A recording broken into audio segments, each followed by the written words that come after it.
Welcome back to another technical deep dive here in the debug zone. Today we're tackling a big question and breaking it down with insights from other users. Hopefully this clears up some misconceptions and helps you get the answer you need.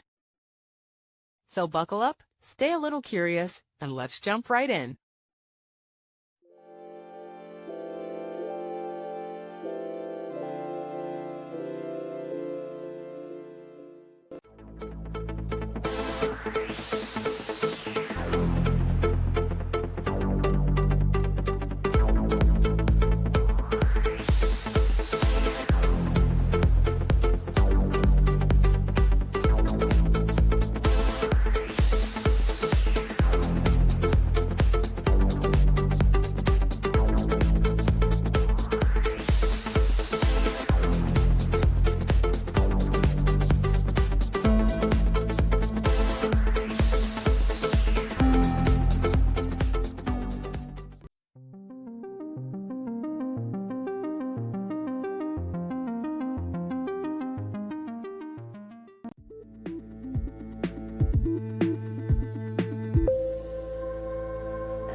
And that's a wrap.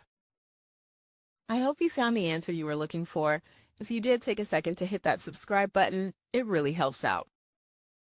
And let me know in the comments which solution worked best for you. See you next time in the debug zone.